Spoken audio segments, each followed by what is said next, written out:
foog yët gars yi ni ko daal sawaay ñun li ñu jàpp mooy yow mii dañoo jàpp ne dañ laa njabar léegi nag faxti bi ayaatin indil ñu ay kéemtaan in kuntum mina saadiqin bu fekkee ni dëggu nga ci li ngay wax. ñoom daal kéemtaan rek. waaw léegi bu ñu sonal ci ay wax. waaw defal ñu gis. defal ñu gis. yàllaa la yónni. defal ñu gis. Saalix ni leen man kat yoruma décision bi ñu ne ko waaw Saalixu yow boo bëggee ñu gëm la lii ñu lay wax boo ko defee ñu gëm la Saalix ni leen lan ñu ni ko Saalix gis nga xeer wële da nga koy toj montagne bële da ngay def mu jékki-jékki ni tëll toj bu tojee na ci benn gileem génn gu jigéen. tey ñoo ngi ci Saalix alayhi salaatu wassalaam indi ñenn ñi ci ñi mu kii ni mu jaamanteloo noonu àdduna yow xam nag yaa ma gën dégg wolof Saalix ni mu jaamoo nante loon te xam seen histoire dina tax ñu gën a gindi ko comme ni ñu koy waxee indi nañu Sidaat bun Haat wala boog oui léegi gis naa benn xale bu bind Siddhartha Gautama. gis naa ko voilà ndeysaan. gis naa ko c'est magnifique c'est ce qui prouve que les gens ñi ngi ñuy topp. donc indi woon Sidaat bun Haat boobu. dafa amoon importance ci dundu. Saalix. am tam importance ci dundu Noox parce que ñoom la bokkal jamono. léegi ñoo ngi ci Saalix dëggantaan Saalix. xam nañu tamit tur wi li mu tekki. ba soppaale ci Serigne Saliou Mbacké. radiyallahu taala suñu maam mu baax moomu la. léegi nag dañu ñëw ci Saalix dëggantaan. kan mooy Saalix. quel est le message que Saalix a amené. lan lañ ca bind. ak naka la nit ñi nekkee woon ak ñoom. Saalix mooy 5e prophète ginnaaw Adama Idris comme Siisa boolewuñ ko ci yonent yi. ginnaaw Siisa ginnaaw Idris Nuux ginnaaw Nuux Hóot ginnaaw Hóot donc Saalix. nee naa la ñoom ñoo séqoon désertu Hijri. désertu Hijri boobu ñoom ñoo ko séqoon. nitu Hóot yi ak nitu Saalix yi ñoom ñoo séqoon xuru Hijri woowu ñii dëkke ko ci penku ga ñii dëkke ko ci sowwu ga ñoom ñu ngi nekkoon ci péninsule arabique bi boobu. fa lañ dëkkoon ci entre Syrie ak Hijri. soriwul woon tamit maanaam entre Syrie Hijri Jordanie Palestine ci environnement yooyu la woon. la dëkk boobu nekkoon xur woowu nekkoon ñu koy wax xuru Hijri. donc nitu Saalix yi foofu lañ dëkkoon. ñu nekk ñoom tamit ay descendants wu Noox. jaar ci Hóot jaar ci Saalix ba agsi ci ñoom. ñu nekk nag ci jamono commencé di jaamu xërëm yëg mbeewte. yàlla may leen ñu doon yett montagne yi. di ko def ay kër. ñoom seen kër yi daaw ñëw di tabax. wala ñu tuddee ay maçon. waaw daaw ñu tabax. dañuy creuser montagne yi dañ koy yett. def ko ay kër ci biir. mu nekk lu am sécurité ñu dëkk ci ay étages parce que montagne bu kaw yi dañuy taayee ay kër ci kawam au fur et à mesure ay néeg ci kawam. mu nekk ay étages ba pare ñu am ay tool yu rafet ay jardin jardin tàndarma. am abondance beaucoup d'abondance. am alal ju bare daal di bare nag daal di beew commencé di jaamu xërëm bàyyi jaamu yàlla. yàlla xëy benn bis yabal ci ñoom nag seen mbokk ma Saalix. moo leen ne kazaba Samuuda al mursaliina iz qaala lahum axuuhum Saalix. kazaba Samuuda weddi na ngir bànni Samuud yonent yi ma yónni woon ci ñoom. bi ma yónni ci ñoom seen mbokk ma moo tax yàlla ne la seen mbokk ma toujours de yàlla dafay yónni koo xam ni seen mbokk la ci yéen la bokk. waaye du yónni barewul lu muy yónni étranger. li ci ëpp dina yónni étranger parce que am na yonent yoo xam ne fañ leen yónni dëkkuñu fa. dañ fa dikk rek nekk fa yonent mais li ci ëpp day yónni seen mbokk. iz qaala lahum axuuhum Saalix alaa tattaquuna inni lakum nazirun aminun fattaqullaha wa atiuni ragal leen yàlla ci kan topp ma man kat laajuma leen ak pay ci loolu atadrukuna fi ma una aminan fi jannatin wa uyunin wa zuruhin wa naxli talhuha hadimun wa tanxituna min aljibaali buyutun faarixuna fattaqullaha wa atiuni wala tutiu amrul musrifina allazina yufsiduna fi l ardi wala yuslihuna loolu la leen Saalix wax. yéen sama nit gëm leen jàpp leen yàlla te kenn topp ma man de ndaw laa lu wóor ci yéen te ragal leen yàlla te ngeen topp ma man ndaw laa lu bir ci yéen ndaw laa lu wóor ci yéen te man kat laajuma leen ak pay ci li ma leen di woo man ndax yéen da ngeen a foog ne dañ leen di bàyyi ci seen kër yu rafet yi ci seen tool yu naat yi ci seen source yi dex yi di dox ci seen alal ju bari ji te kenn du leen def dara rek ngeen nekk ci li leen neex ndax loolu ngeen foog est-ce que ah afatatuna minal jibaali buyutun faarixuuna ndax yéen a ngi nii di yett ay kër ci kaw montagne yi di ci dëkk fa taqollaha waay ragal leen yàlla wa atiuni te ngeen topp ma wala tutixu bu leen topp mukk ñi nga xamante ni si ay yàqkat lañu bu leen topp amral musrifiina ñi nga xamante ni si ay dañuy ay fauteurs de désordre lañ noonu la yàlla tudd ay fauteurs de désordre ay malfrats ay malfrats ay malfrats allazina yufsiduuna fil ardi ñoom ñooy indi fitna ci kaw suuf wala yuslixuuna te duñu yéwénal dara très important alaaj dégg naa ci biir wax ji ci biir message bi bu leen topp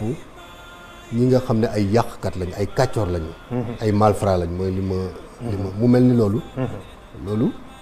jar na taxaw seetlu tuuti effectivement jar na taxaw yàllaa ngi wax loolu waxu yàlla la wala tuti'u amral musrifina bu leen topp mbiru ñi nga xam ni dañuy yee ay fauteurs de désordre lañ dañuy yee fitna ay yéefar lañ mais mën nañu tuddee xaw doo xam lu ñuy doon yàlla tuddewu leen yéefar daf ne rek yàqkat yi bu leen topp ñi nga xam ne ay yàqkat lañ te duñu yëwanal dara defaruñu dara wala tuti'u amral musrifina te ñoom wala yuslixuuna defaruñu dara duñu yëwanal dara duñu baaxal dara yàq rek bu leen topp loolu nag nit ku nekk message la bu ñu yàlla wax information la bu ñu yàlla envoyé wax bu ñu yàlla wax la du waxul kenn waxu yàlla la ku ci am loo ciy xalaat rek yàlla ngay dem waxanteeg moom mais du nit xam nga Sénégal ñoom dañoo am habitude ñun boo waxee benn ay alxuraan bu ma laal dama naan El Badou man lay jéem a wax quoi waaw man lay gaaral man lay gaaral waaw mais booy nettali même bu ma la dee gaaral bu fekkee ne alxuraan rek gaaral tuma la jàppal ne du yow yàllaay wax même bu fekkee ni yow laay gaaral bu fekkee ni alxuraan la rek bul jàpp mukk ni maa lay gaaral jàppal ni kon yàllaa lay gaaral parce que c'est clair wax boobu ñu ci bokk wax boobu ma jiitu moo la mag moo mag suñuy maam ñun ñëpp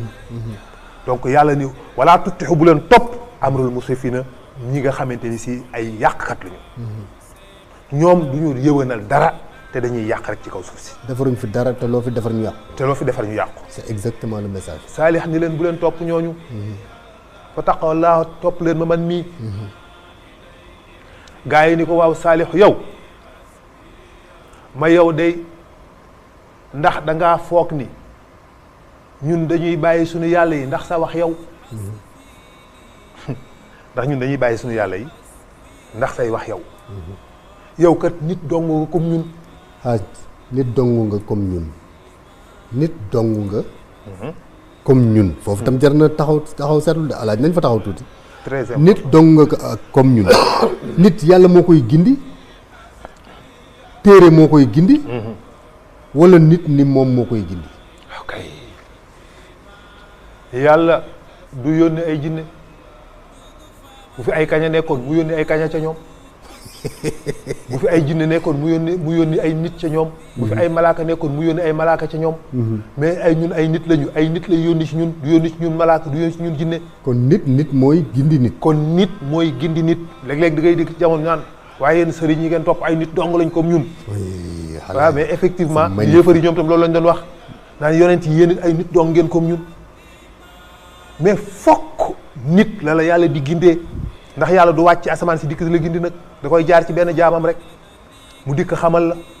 bu la neexee nga gëm bu la neexee nga weddi ça m'importe peu c'est yow rek la concerné l'essentiel képp ku am xel di jàngat di seetlu di nga xam waxi nit kii ndax waxi intérêt la wala waxi yàlla la wallaahi du caaxaan léeg-léeg da ngay dégg loolu xam nga ñun la yéen ay seeni maam ngeen di topp rek seen baay yi ngeen di topp ay nit dong lañ comme ñun topp ñu leen waaye ku toppul nit amul loolu du dëgg wallaahi ku toppul nit rek seytaane nga topp ña koy wax ñoom seen bopp dañ leen di topp mais bien sûr kay wax naan man du ma topp nit du ma topp nit moom ñu ngi koy topp moom yëgul ni moom nit lay topp du ko da doon nit lay topp te yëgul oui d'accord li gën a garaaw mais tamit bañul ku ko topp moom parce que ña muy waxal moom la ñuy topp. effectivement moom it bañul ku ko topp parce que ña muy waxal moom la ñuy topp. moom la ñuy déglu muy laaj muy tontu. na leer. ba pare moom yëgul ni moom it nit la topp li gën a garaaw yëgoo. xam nga loo xamul moo gën a garaaw. ngay def dara te yëgul ni yaa ngi def loolu. man du ma topp kenn man yonent bi dong laay topp xam nga da koy dégg. oui man topp ma benn nit man yonent bi laay topp waxoo dëgg. oui amul ku topp amul kuy topp yonent bi amul. mais c'est magnifique Alaaji. El Badou mooy amul nit koo xam ni. yow yonent bi rek nga jóg di ko topp ça n'existe pas. nit nga topp. xamoo yonent bi. kay xam nga topp yonent bi mooy lan. sallallahu alayhi wa sallam. mooy ki dund ak moom. ki dund ak nit rek moom man ni diw laay topp. parce que da nga yaa koy gisal sa bëti bopp bu jógee taxaw nga jóg taxaw bu toogee nga toog. mu wax nga dégg. bu waxee nga dégg bu ne bu duggee ci pax mi nga dugg ci pax mi kon boobaa yow boo ne moom ngay topp dëgg la waaye kooku ba mu fi jógee yàgg na mu toogaat ay téeméeri at am nit ñoo xam ne mosuñu koo gis ay nit ñoo xam ne mosuñu koo gis. ñoo la jàngal yonent bi. allahu akbar Alaaji. ñoo xam ne mosuñu koo gis. c'est magnifique. ñoo la bindal ay téere te yow ñooñu ko mos a gis yow mosoo leen a gis yow. parce que dañ laa wax nga dégg.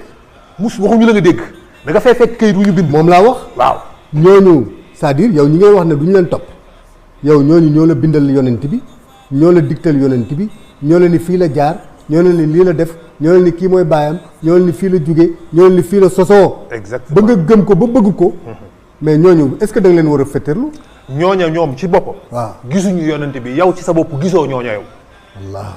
est-ce que gis nga ñaari incertitude yooyu ma la wax. gis naa ko. n'empêche que am na certitude de. waaw nga boo waxaloon dañu naan kon yow léegi da ngaa bëgg a weddi daal. li déedéet. ñooñu lañ topp ñun. waaw suñuy sëriñ ñooñu maanaam suñuy sëriñ dañoo topp Imam Malik dañoo jàng jël njàngaleem Imam Malik topp ko te gis te ñoom mosu ñoo gis Imam Malik. Imam Malik mosut a gis yonent bi mais ñun ñëpp Imam Malik lañ gëm kon fokk topp nit dafay am nit ngay topp. ku la wax nag ni la topp ma kenn diw laay topp waxul dëgg wala xamul sax ci li mu nekk lan la mi ngi topp ku mu xamul musu ko gis musu ko dégg te moom moomu muy dégg noonu musta gis yonent bi musu ko dégg. est-ce que dafa am ci lu mu basé wu doy loolu d'après ay enquête ba ay nit a ko def. xam nga bu ñu nee par exemple ñi bind hadis. maa ngi soog a comprendre. comprendre nga. maa ngi soog a comprendre sirsi la maa ngi koy soog a comprendre. exactement diw topp diw mu topp diw mu topp diw. ñi bind hadis yi. oui. ñi dajale hadis. bi ñu koy def ak yonent bi 500 ans la après yonent bi lañ dajale hadis yi 500 ans. ñu def enquête bu sérieux le maximum possible pour bañ a juum ñoom ñi ko def wër dem enquête mais nag ay nit rek lañ mais enquête bi ñu def c'est très sérieux xool est-ce que diw am na diw kat mën na ñaari hadis ñu xool ñu laaj def benn enquête de nu ngeen koy waxee enquête de moralité. xool est-ce que moom xamee nañ ko wax lu dul dëgg non moom koy ku dëgg la lu mu la wax dëgg la vraiment nangam. ñu ne kon jikkoom rafet na ñu ñëw soog a ñëw ci waaj. ñu ko dégg nañ da nga mën ñaari hadis mu ne waaw. ñu ne ko yow hadis yi foo ko jëlee d'abord. mu ne ci sama baay laa ko jëlee mu jëlee ko ci baayam diw mu jëlee ko ci baayam diw mu jëlee ko ci yonent bi ñu xool silsila boobu ñu xam ko mu leer ñu ne waaw ñooñu de xam nañ leen ba ci yonent bi kon baax na léegi nag kon léegi foofu leer na ñu noté léegi nag hadis bi nag anamu hadis baa ngi nii lu hadis bi wax mu wax hadis bi ñu déglu selon ñoom ci seen xel. seen ñu natt ak ci seen xam-xam. ci seen xel ak ci seen xam-xam. en tant que nit rek nag. ñu natt ne hadis bii daal wax ji niru na wax yonent bi. te it hadis bi dëppoo na ak alxuraan ci aay sàngam selon ñoom. xam nga dëppoo na ak alxuraan selon toi. man nga ni dëppoo na ak alxuraan man la dëppoowul ak alxuraan. mas naa ci tooñ sama benn grand frère ñuy waxtaan. fekk boobu loolu laa ko bëggoon wan rek mu ne man gëm naa hadis bii nii kenn ku nekk ci yéen ab sàmm la sàmm bu nekk yàlla dana ko laaj la mu doon li sàmm yowmal xiyaam. mu ne ma ne ko lu tax mu ne ma ndax alxuraan ma ne ko lu tax nga wax loolu mu ne alxuraan moo ni wattu leen seen bopp seen bakkan safara wattu seen bakkanu doom safara xam nga kon li mu wax jub na. ma ne ko man weddi naa hadis boobu de weddi wu ma ko de mais dama koy war na rek ma ne ko man weddi naa hadis mu ne wax ma ne ko alxuraan moo tax. mu ne ma ma ne ko waaw mu ne ma lu tax ma ne ko alxuraan moo wax ni bépp bakkan du amal benn bakkan njëriñ ja yowmal xiyaam kenn ku nekk ci responsable de toi-même ma ne ko loolu tax man gëwuma hadis bi. discussion la rek. waaw mu taxaw ba si àgg mu ne ma non c'est vrai ma ne ko c'est juste pour te montrer que ni. nekkul ni yow boo déggee alxuraan ci nii rek noonu nga ko déggee mooy dëgg bi valable. interprétation boobu selon yow la. mais selon quelqu'un d'autre mën na mel neneen. alxuraan gis naa Souleymane Bachir Diagne. démb mu ci expliquer lu am importance benn aspect philosophique benn verset alxuraan. bi yàlla wax ne alxuraan am na ay xaaya yoo xam ni amul c'est sans équivoque. ak yi nga xam ne am na différentes interprétations donc c'est la richesse du Coran c'est ça mooy interprétation yu bëri yi ci mën a am ci benn verset parce que yàlla moo riche noonu donc ma ne ko nag nit ñooñu ñoo tànn ñooñu nga xam ne ñoo tànn xadis def ko ci forme boobu bind ko teg ko ñu ñëw xool ko ñun ñëpp ñu doyloo ko topp ko waaye ñooñu mën nañoo wàcc xadis boo xam ni ka ko doon wax naankatu sàngara la fenkat la waaye xadis ba dëgg la mën naa doon dëgg nekkul ni fenkat lu mu wax rek du dëgg est-ce que dégg nga wax ji mën nañoo wàcc xadis boo xam ni xadis ba waaye ñu ko ñëwal ci moom fenkat la naankatu sàngara la waaye nag xadis ba moom dëgg la wér na mën nañoo jëlee ci xadis boo xam ne dëgg la ci ki ñu ko jëlee ku dëggu la ku jub la te xadis ba am na njuumte nit ku dëggu dana nettali loo xam ne am na erreur moom xamu ko wallaahi ku dëggu la ku sincère la lu mu la wax loolu la gëm mais li mu wax am na erreur bu mu xamul parce que lu ñu ay nit jokkalante ci ay kàddu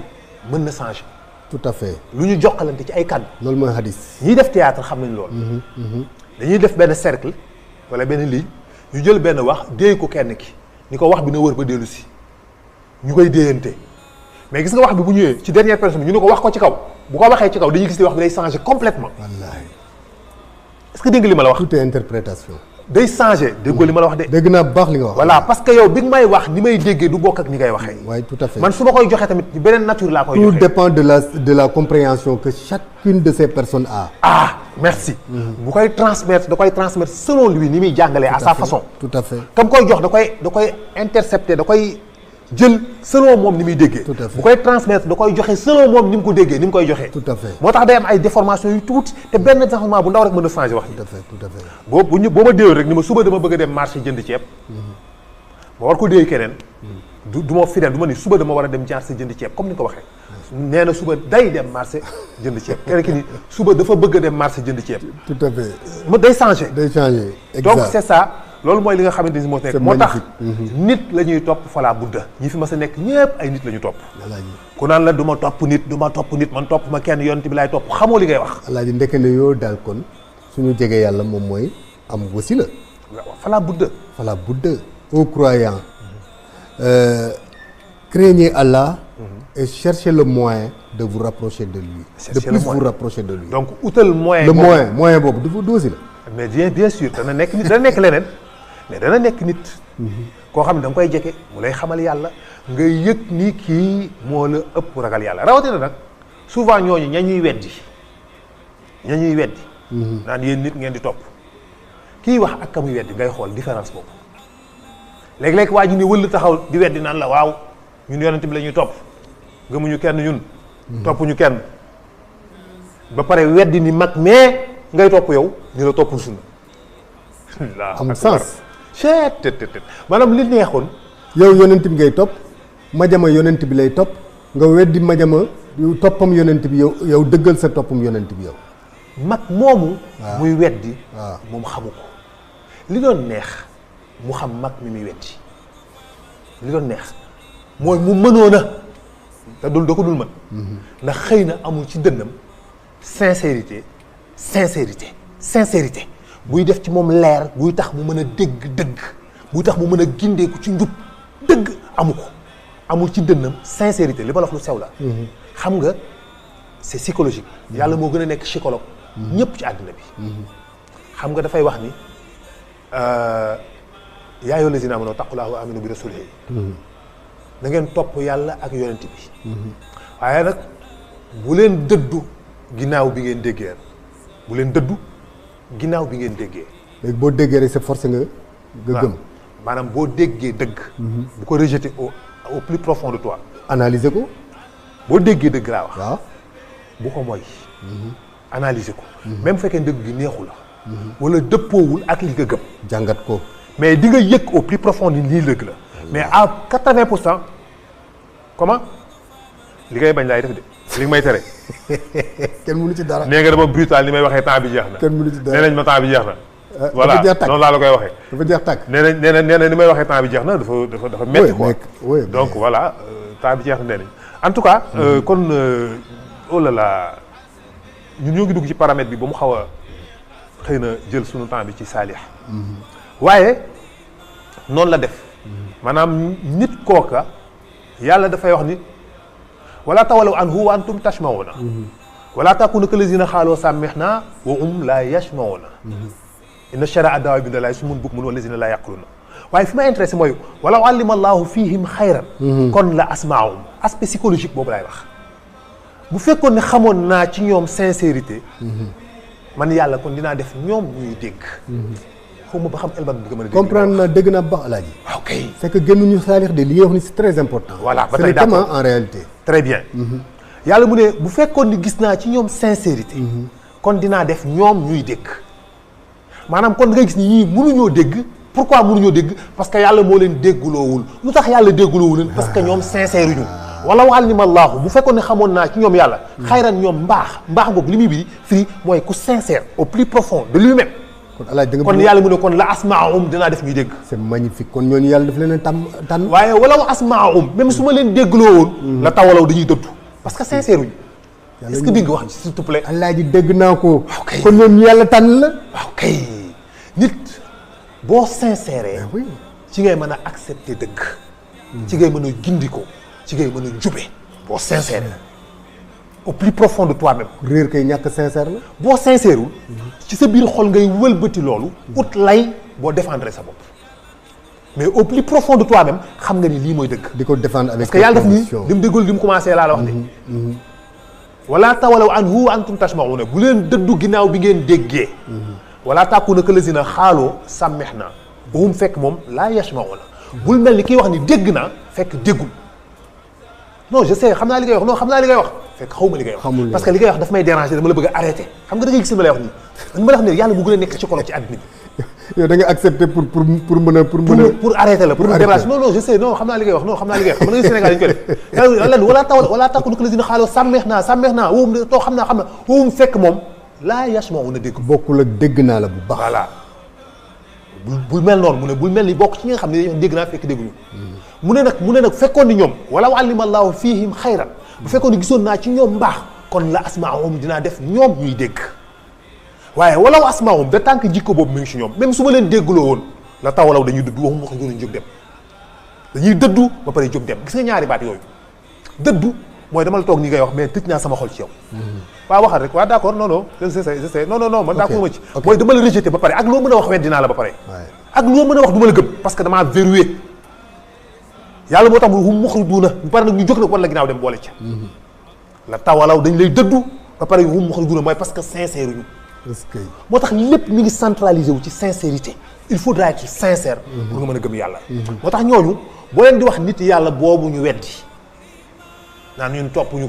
diw ñun yonente bi la ñuy topp te yow xamoo dara xamoo nit kooku topp leen sunna xamoo kooku lan la mel lan li ko sunna jaral 1 milliardaire ba wallahi yow ak ñi nga yaakaar jarul leen lim ko jaral maanaam mas naa ko wax benn waay man ko gis nga Seydi Hadji Malick radiyallahu ta'ala ni mu ragale mooy sunna lu toll ni tarafatal xay ni mu ne ma ni ko wallahi yow ragale woo ko gayndeek njolloor ma ni ko boo gisoon gayndeek njolloor ci digg bëccëg yaag moom tiit gi ngay tiit mu ni ma waaw ma ni ko bu ko raw junni yoon la Seydi Hadji Malick di tiit bu mooyoon sunna lu toll ni tarafatal xay ni est-ce que parce que dafa wax ni bu ngeen gisoon nit muy dugg ci asamaan si ngeen gis ko muy dekkal ñi dee ngeen gis ko muy doxloo garab yi ñu ne ko mu ne ngeen gis ko mu wàcc sunna lu toll ni tarfatal ayni ñu ne ko mu ne wàcc leen ko xam ne seytaane buy dox la la ilaha illallah ak lépp loo mënti def boo wàccee sunna lu toll ni tarfatal ayni mu ne bàyyi leen xam ne seytaane buy dox la ndax kooku kon dina mooy sunna déedéet ba muy ñaan yàlla moom la ko ñaan wa ahla tibaa'i sunnatin fi tarawul bi loolu la ñaan yàlla na nga def man ak sama ñooñ ñu nekk ñuy topp sa sunna daf ko yitteel trop waaye dañoo xamul ki lay wax nag léeg-léeg ëpp naa lii du sunna xamul sax lan mooy sunna c'est ça le problème xamul sax lan mooy sunna ay déguisement li ñuy tuddale sunna ñenn ñi na ma yàlla baal waaye ko dëgg yàlla loolu moom waaw déguisement ay tubay ay sikkim bu verte jël genn musóor laxas sa bopp bi takk fii langal fële wàccee fii benn affaire te yeew sa ndigg li sol benn tubay ju jam fii lafar yi nosal sa bakkan ensan ñu tuddee loolu sunna loolu mooy lan waxi picc yooyu nga xam ne dañ leen koy créer jox leen ko pour doyadil l'islam pour doyadil jullit bi moo ni ñoo leen jox ay figure ay melokaan yoo xam ne pour doyadil jullit bi la wallahi donc le prophète Salih appela donc son peuple à l'unicité appela son peuple à kennal yàlla gëm yàlla ba pare kennal ko gëm yàlla te bàyyi seen xërëm yi mais le peuple de Salih ce peuple demeura dans li ñuy wax réer donc désobéissance ak fetteerlu moom mooy fetteerlu ne ca la leen neex danañ ci gën a dellu si incha allahu rabbi nu mu mujjee moom Salih ak nitam ña gannaaw ba mu waxee ak ñoom gaa yi të lu nañu wax ko mokkee ko saaga ko ba mujj gi nag ñu ne ko ñu defee ko ne ko boo bëggee ñu gëm la da ngay kii doj wi nga gis da ngay gis gëléem da cay génne nu mu mujjee gëlëm gët ñoom seen yooyu yëpp dina nu mu mujjee gaayam ya waaw muy épisode bi nga xam ne ni moom mujj ci Salih waaw macha allah xam nga Salih bi mu ñëwee ndeysaan noonu wooteem googu kazaba samudal mursalina is qaala lahum axuhum Salih alaa tattaquuna inni lakum nasirun aminun fattaqullaha wa atiuni inni lakum rasulun aminun fattaqullaha wa atiuni waay tax ragal leen yàlla te ngeen topp ma ndax yéen li ma leen di woo laajuma leen ci ak pay laajuma leen ci seen xaalis atadrukuna fi ma haahuna aminan fi jannatin wa uyunin wa zuruhin wa naxlin talha hadimun wa tanxituna min aljibal buyutin farixuna fattaqullaha wa atiuni wala tutu amrul musrifina allazina mufsiduna fi l ardi wala yuslihuna bopp loolu la leen wax bu leen topp ñi nga xam ni dañuy yàq te duñu defar dara donc message boobu la leen jàllale ñoom ñu xaaloo gaa yi tontu ko ne ko yow daal ñu nit ñi jàpp mooy innama anta minal musaxarina yow daal da ngaa bokk ñi nga xam ne dañ leen a njabar maa antum ila basharun misluna doo dara lu dul nit dong comme ñëpp wallaay doo dara nit dong nga comme nit ñi nga ni cëpp fi benn bëccëg rek ni yàlla nee na yàlla la yónni nangam ak seen puissance xam nga ñoom tamit ñi ngi dëkkoon nit sàmmudee maa ngi la koy wax keroog ñi ngi dëkkoon ci désert wu Hijri boobu ñi ngi dëkkoon mi ngi nekkoon à 400 kilomètres de Médine entre Jordanie Syrie ak benn partie ci Israël entre Jordanie Syrie ak Mésopotamie en tout cas foofu la dëkk bi nekkoon mu nekkoon dëkk boo xam ne site archéologique la tey boo demee da nga fay gis kër yi ñu daan yett moo nekk nii voilà su nga ko ni montagne yi nii lañ doon taaye def ko ay kër di ci dëkk ngir Salih fii lañ dëkkoon nitu Salih ya ñoom ñoo taaye montagne yi ki ñu ko doon dessin yu extraordinaire ñu ko def wallaay site archéologique la tey ji dafay fekk bu demee ay fouilles di fa gis le passé nitu Salih yi ñoom ñoo defar lii fii lañ dëkkoon ak giléem yeeg yoroon ay tool ay jardin moo tax mun leen ndax yéen da ngeen a yaakaar ni dañ leen di bàyyi ngeen dëkk ci ay tool yu naat ay dex yu dox ay toolu raisin ay verdure te dara du leen ci fekk rek ngeen sax ci noonu rek ba xëy rek dara du leen fekk kenn du leen indil diine kenn du leen imposer dara ndax loolu ngeen gaa yi ni ko daal sawaay ñun li ñu jàpp mooy yow mii dañoo jàpp ne dañ laa njabar léegi nag faxti bi ayaatin indil ñu ay kéemtaan in kuntum mina saadiqin bu fekkee ni dëggu nga ci li ngay wax daal kéemtaan rek waaw léegi bu ñu sonal ci ay wax waaw defal ñu gis yàllaa la yónni defal ñu gis Salih ni leen man kat yoruma décision bi ñu ne ko waaw Salihu yow boo bëggee ñu gëm la lii ñu lay wax boo ko defee ñu gëm la Salih ni leen lat ñu ni ko Salih gis nga xeer wële da nga koy toj montagne bële da ngay def mu jékki-jékki ni tëll toj bu tojee na ci benn giléem génn gu jigéen giléem gi na nekk giléem gu xonq waaye biir bi na weex di commencé ci oom yi jëm suuf na ñuul na ànd ak doom ji doom ji na xonq digg ginnaaw gi na am rëdd wu ñuul biir bi na xonq tànk yi na weex doom ji na nàmp ci weenu ndeyjooru ginnaaw bi xam nga giléem ñeenti ween lay am d'habitude bu doom ji dikkee di nàmp toujours ci weenu kanamu càmmoñ bi lay njëkk a nàmpe weenu kanamu càmmoñ bi loo def ñeenti ween nii boo ko gisee weenu kanamu càmmoñ bi nu ma la koy mën a tuddee maanaam boo doxee jëm si jàkkaarloo giléem gi di ñëw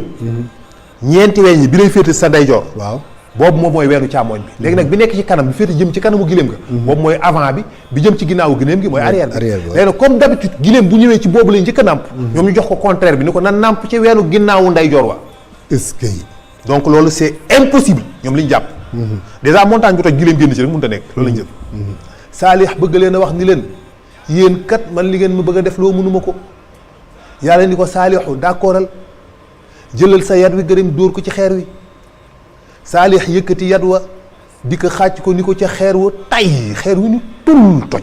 ñu gis giléem ga ni ñoxeet génn est-ce que mel ñoom niñ ko waxee woon daal di ñabbi daw taxaw nekk tuuti rek doom ji ne pëlët génn daw si ñëw nàmp ca weenu ginnaawu ndeyjoor wax laa ilaaha illallaah ñu ne nag ah alaaji yàlla kenn du moom déedéet comme def nañ ko xam nga nit bu buggul gëm même boo defee miracle day ut lay wallaay wala muy noppi rek daal ne ah moom day def na ko de waaye day tubaarkaat la moom day xanaa mu ngi noonu rek moom daal xam naa ni njabarkat la rek saa waay daal njabarate na ko non il est très fort non saa waay njabarkat la de maanaam boo defee loo xam ni amatuñu explication foofu lañ koy dugal wallaay ni la magicien la rek dafa aay rek magicien bu aay la rek mais duñ nangu parce que bugguñu nangu bugguñoo gëm waaye yàlla it am na fulla ju toll nii boo ko exiger miracle moom it dala ciy imposer dara est-ce que dégg nga wax bi waaw yàlla am na fulla ju toll nii boo ko imposer ni ko defal miracle mu def ko ba pare yow it danaan la yow it lii laa exiger ci miracle bi ma def parce que mu mel ne exiger nañu yàlla waaw yàlla def la ñu bëgg waaw léegi par force dañuy def li yàlla bëgg waaw wala ndog wala yëf ya dal seen kaw macha allah yat wi dal seen kaw parce que yàlla xam na ni ñii gëmuñu mu nekk ni dañoo noppi rek parce que xamatuñu lu ñuy wax mais gëmuñu yàlla ni leen léegi seen gëléem gii da ngeen di ayaloog moom seen teen bi benn teen la ñu am boo xam ne dëkk bi yëpp ci la ñuy naan ci la ñuy tànk ndox yi ñu soxla ci la ñu koy jëlee mun leen gëléem gi bu naanee gëléem gi bu waree naan day naan teen bi lépp ba mu jeex tàkk ñoom bu ñu waree naan c'est lu ëllëg sa dañuy am problème mu ndox dañuy commencé di sonn parce que loolu la ci yàlla bëgg ñu ngi commencé di sonn tey dañuy am ndox suba duñu am ndox ndox mi ñuy root tey ci la ñuy jéem a dund suba ak ginnaaw suba pour mën a amaat ndox ginnaaw suba parce que gëléem gi bu naanee du ñu am ndox gëléem gi bu naanee dara du fa des teen bi lépp lay naan il faut ñu xaaral ba suba ndox mi ñëwaat ñoom ñu soog a naan yàlla ni leen bu gëléem gi naanee tey ngeen naan suba gëléemug yàlla Saalix ni leen gëléemug yàlla gaa ngi nii ci kaw suuf waaye bu leen def ci moom dara lu ñaaw bàyyi leen ko mu naan ci teen bi tey bu naanee tey bu ëllëgee ngeen naan ñu ne d'accord ñu nekk ci loolu sonn ba benn bis Saalix tukki bu ñu commencé waaye giléemug Saalix gi daal vraiment sonal lañu giléem gi daal sa waay sonal lañu giléem gi daal dañ ko war a sàkkal pexe benn waaye bu yées ci ñoom foo fekk mbooloo rek léeg-léeg ka ca yées bu ñu amee lu ñuy ngunumee ci ñemewuñ ko moo naan boccet dem def ko léeg-léeg ab dof lay doon ndeysaan dofu mbooloo mi moo ne boccet jaasin ñëw fekk giléem gi yoot giléem gi di ko yoot ba agsi rek cor siisu tànk ginnaaw gi cor ko jaas bi parce que tànk yi nag giléem gi daanu mu ñëw gor tànk kanam gi giléem gi tëdd mu rendi ko laa ilaaha illallaah song doom ji ni cëp ni ba pendañ ci biir xeer bi ni tëf dem yoonam kenn gisu ko ba gisatuñ ko ñu taadi rey gëléem ga fees ko tong ko séddoo yàpp wi Saalix dikk ñu ne ko waaw Saalix ndax yëg nga li xew mu ne da ñu ko ah sa gëléem ga te tey moom la ñuy reere gisoo dëkk bi tey yi li fi xew gisoo yàpp wi ñëpp a ngi togg ni ko sa gëléem ga te la ñuy reere sa gëléem ga te gaa yi rey nañ ko Saalix ni leen ngëri lan ñu ko rey nañ gëléem ga de Saalix ni leen kon day pare ñeel na leen wallaahi kon day mbugalum yàlla dikk na ci yéen laa ilaaha illallaah ñu nekk noonu ba ca ëllëg sa yàlla indi leen wenn tàngaay dafay jékki-jékki tàng jër ba ñu sonn mujj gi tàngaay wi di monter mujj gi ñoom mënatuñu supporter tàngaay wi nit ñi génn ci biir néeg yi naaj wi tàng jër boo duggee ci biir néeg yi da ngay suffoqué xam nga montagne yi bu tàngee moom àdduna tukki wallaahi ndeysaan ci seen kër yi xeer yooyu ci seen kër yi montagne yooyu fa lañ nekk sonn ba mënatuñ ko supporter bi ñu demee ba nekk à l'extrême ndax ci souffrance boobu nag ci la Jibril di ko xaacu leen da leen a yuuxu seen yax yi ci seen biir yàpp yi mooy toj mel ni cendre ñoom ñëpp ñu faatu à la même seconde ci benn seconde bi ba mu des ñi nga xam ne mooy Saalix ak ñi nga xam ne gëmoon nañu Saalix macha allah noonu la yàlla musalee Saalix ak ñi ko gëm mu alak nitu saaliwu ya saaliwu continuer existence am dund ci zone boobu ci alentour boobu foofu la yàlla yemale ki nga xamante ni si mooy histoire Saalixu ba ni mu génnee àddina moom yent yàlla Saalix 950 ans nee nañu Alaaji dafa mel ni